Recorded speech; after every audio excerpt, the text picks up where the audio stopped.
m'appelle Manon, j'ai 25 ans. Et ce que je vais vous raconter m'est arrivé en février 2025. J'étais en stage à Bruxelles, loin de ma famille à Toulouse, et mon budget était serré. J'ai trouvé une chambre sur Airbnb, pas cher, dans une maison en périphérie.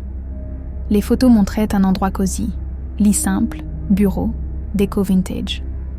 L'hôte, un certain Vincent, 40 ans, avait des avis corrects, discrets, serviables, et une note de 4-5 étoiles.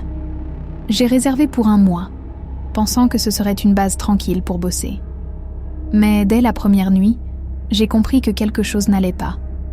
Et ce que j'ai découvert m'a poussé à tout abandonner. Vincent m'a accueilli à la gare, un type banal, maigre, avec des cheveux gris mal coupés et un sourire nerveux. Il parlait peu, marmonnant des trucs sur la maison. Vieille, mais solide, en me conduisant dans une rue calme, bordée de bâtisses fatiguées. La maison sentait l'humidité et la cire, avec des tapis usés et des meubles qui grinçaient. Ma chambre était au premier étage, propre mais sombre, avec une petite fenêtre donnant sur un jardin envahi de mauvaises herbes. Vincent m'a montré les lieux rapidement. Cuisine au rez-de-chaussée, salle de bain partagée, et sa chambre au bout du couloir. « Fais comme chez toi », a-t-il dit avant de disparaître. J'étais crevée du voyage, alors j'ai posé mes affaires et je me suis couchée tôt. Vers minuit, un bruit m'a réveillée.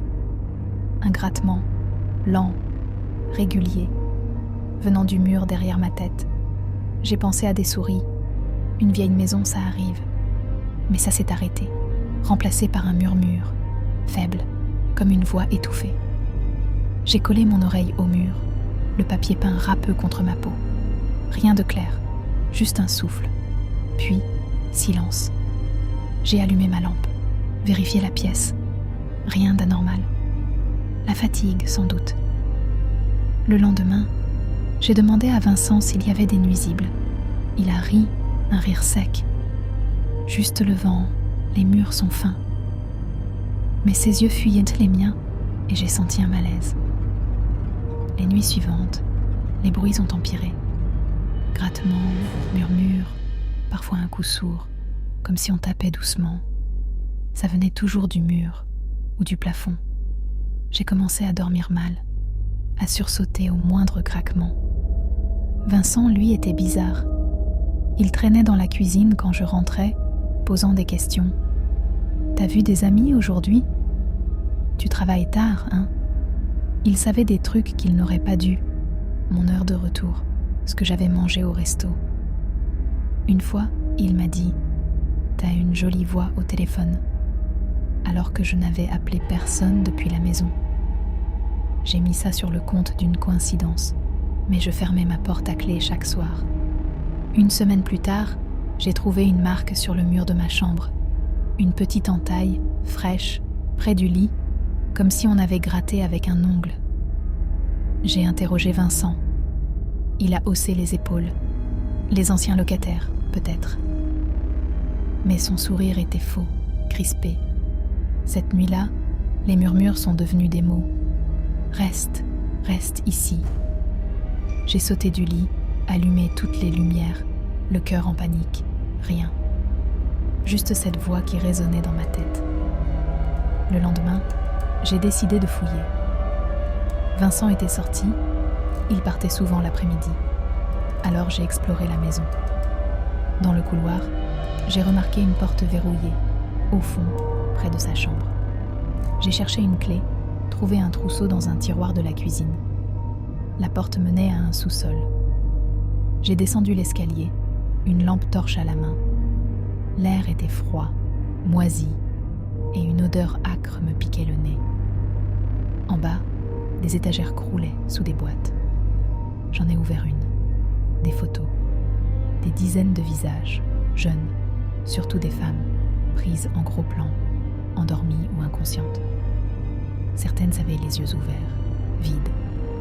Dans une autre boîte, des objets, un bracelet, une boucle d'oreille, un foulard. Et un carnet rempli de notes. Julie, 23 ans, partie le 12/3/24. Léa, 26 ans, resté 3 semaines. Mon nom était là, en bas. Manon, 25 ans, arrivée 1-2 à 25, sensible, parfaite. J'ai lâché le carnet, les jambes molles. Un bruit m'a fait sursauter, des pas au-dessus. Vincent était rentré.